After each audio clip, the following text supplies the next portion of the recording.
Assalamualaikum warahmatullahi wabarakatuh. Perkenalkan, nama saya Putri Handayani dengan NIM 2011290087 dari Prodi Tadris Bahasa Indonesia kelas 4C. Baiklah, saya di sini akan menjelaskan materi yang berjudul Kurikulum Tingkat Satuan Pendidikan ataupun KTSP. Yang pertama ada pengertian KTSP. Kurikulum merupakan sejumlah mata pelajaran atau ilmu pengetahuan yang harus diperoleh oleh siswa untuk mencapai suatu tingkat tertentu atau untuk memperoleh ijazah. Kurikulum adalah seperangkat rencana dan peraturan mengenai tujuan, isi, dan bahan pelajaran, serta cara yang digunakan sebagai pedoman penyelenggaraan kegiatan pembelajaran untuk mencapai tujuan pendidikan tertentu. Kurikulum Tingkat Satuan Pendidikan ataupun KTSP adalah sebuah kurikulum operasional pendidikan yang disusun oleh dan dilaksanakan di masing-masing satuan pendidikan di Indonesia. KTSP secara yuridis diamatkan oleh Undang-Undang Nomor 20 Tahun 2003 tentang Sistem Pendidikan Nasional dan Peraturan Pemerintah Republik Indonesia Nomor 19 Tahun 2005 tentang Standar Nasional Pendidikan. Penyusunan KTSP oleh sekolah dimulai tahun ajaran 2007 atau 2008 dengan mengacu pada standar isi dan standar kompetensi lulusan untuk pendidikan dasar yang menengah sebagaimana yang diterbitkan melalui Peraturan Materi Pendidikan Nasional masing-masing Nomor 22 Tahun 2006 dan Nomor 23 Tahun 2006 serta Panduan Pengembangan KTSP yang dikeluarkan oleh Badan Standar Nasional Pendidikan. Kemudian mengapa munculnya KTSP? Yang pertama, bergulirnya otonomi daerah atau desentralisasi pendidikan. Yang pertama ada otonomi daerah. Kemudian yang kedua, kebijakan yang mendukung. Adapun yang pertama, Undang-Undang Republik Indonesia Nomor 20 Tahun 2003 tentang Sistem Pendidikan Nasional. B. Peraturan Pemerintah Republik Indonesia Nomor 19 Tahun 2005 tentang Standar Nasional Pendidikan. C.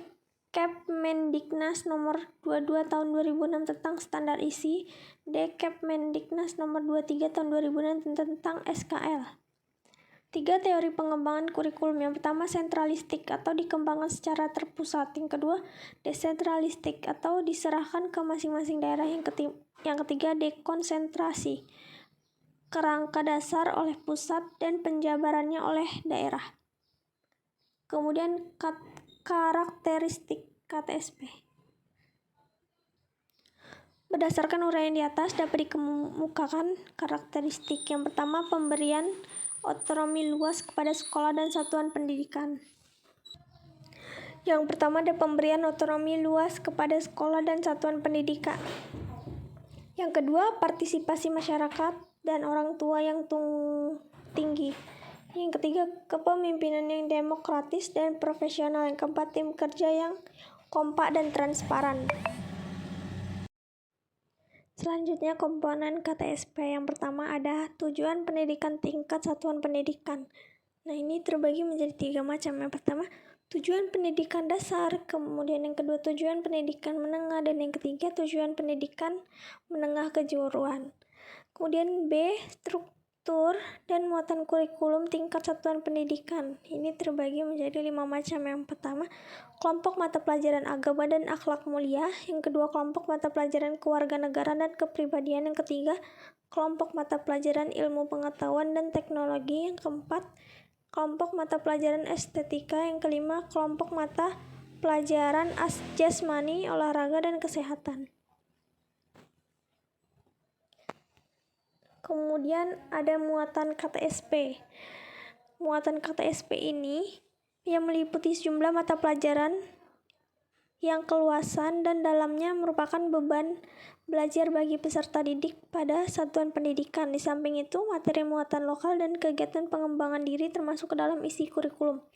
Yang pertama, mata pelajaran. Kedua, muatan lokal. Yang ketiga, kegiatan pengembangan diri. Yang keempat, pengaturan beban belajar. Yang kelima, ketuntasan belajar. Yang keenam, kenaikan kelas dan kelulusan. Yang ketujuh, penjuruan. Kedelapan, pendidikan kecakapan hidup. Yang kesembilan, pendidikan berbasis keunggulan lokal dan global.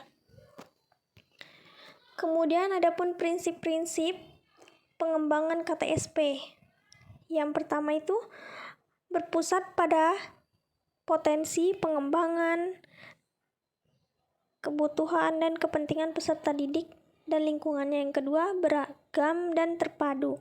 Kemudian yang ketiga, tanggap terhadap perkembangan ilmu pengetahuan, teknologi, dan seni. Yang keempat, relevan dengan kebutuhan kehidupan. Yang kelima, penyeluruh dan berkesinambungan. Yang keenam, belajar sepanjang hayat. Yang ketujuh, seimbang antara kepentingan nasional dan kepentingan daerah. Kemudian ada pun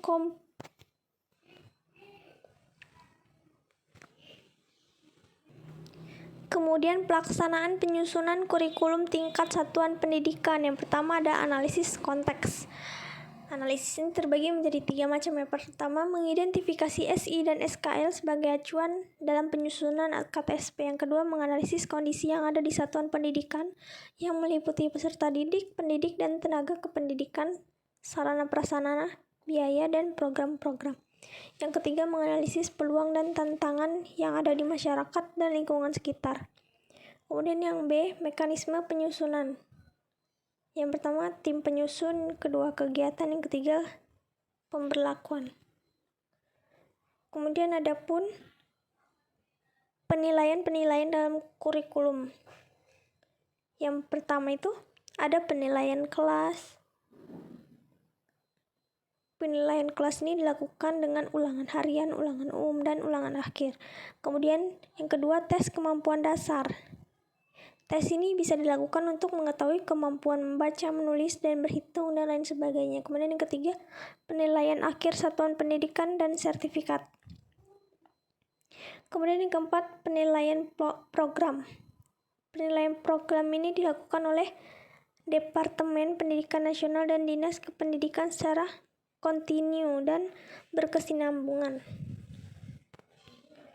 Kemudian kelebihan KTSP yang pertama, mendorong terwujudnya otonomi sekolah dalam penyelenggaraan pendidikan. Yang kedua, mendorong para guru, kepala sekolah, dan pihak manajemen sekolah untuk semakin meningkatkan kreativitasnya dalam penyelenggaraan program-program pendidikan. Yang ketiga, KTSP sangat memungkinkan bagi setiap sekolah untuk menitik beratkan dan mengembangkan mata pelajaran tertentu yang acceptable bagi kebutuhan siswa. Yang keempat, KTSP akan mengurangi beban belajar siswa yang sangat padat.